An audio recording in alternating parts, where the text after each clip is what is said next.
He is accused of murdering 13 people at Fort Hood. Not only is Nidal Hasan still getting a paycheck from the military, $6,000 a month, but he also wants you to feel sorry for him. He has no place to put his money after the Bank of America dropped him as a customer, and no other bank will take him on. Joining us now, the Deputy General Counsel for the Independent Bankers Association of Texas, Shannon Phillips. Good morning to you, Mr. Phillips. Good morning. How are y'all doing this morning? We're doing fine. I think a lot of our viewers were stunned to find out that Nidal Hasan is actually still receiving a paycheck, $6,000 a month from taxpayers' dollars, ostensibly, although, you know, he's innocent until proven guilty, so I guess that makes sense. The issue here today is whether or not he can find a bank to actually deposit that money. And in the area in which he is staying right now, apparently the answer is no, right? Right. And, you know, and first I just want to say that our thoughts and prayers go out to the families and friends of the victims. Sure. And, you know, in comparison to that, this issue is very small.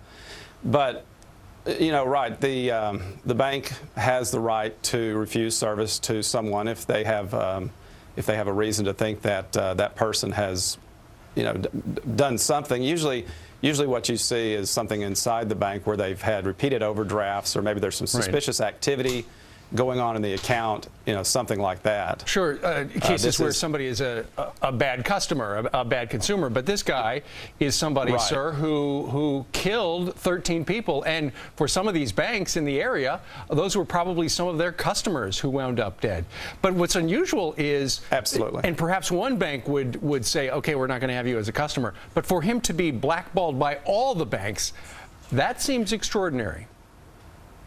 You know, it is extraordinary, and I can't say that I've ever seen something like this happen, but at the same time, I can't understand it. You know, this isn't a guilt or innocence kind of thing.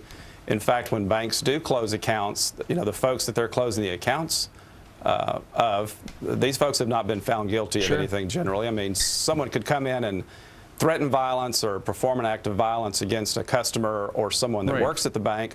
Well, the bank doesn't have to wait to go and take them to trial and have them found guilty before they take Shannon, action. the bank can do anything they want to. It's a private business. Unless it's discriminating against an entire group of people. Exactly. I agree completely with that. You could not discriminate on, you know, the basis of race, sex, religion, and, you know, the other protected bases. Right. But that's not what I believe is being alleged here. Right. Okay. Let's take a look at the statement from John Galligan. This is the attorney for Nidal Hasan. Here's what he says. It's a testament to the discriminatory and toxic environment that exists towards my client in the Fort Hood and Bell county communities. He's presumed to be innocent. He hasn't been found guilty to any offense. He's never, to the best of my knowledge, violated any requirements established by any bank. How would you respond to that, Mr. Phillips?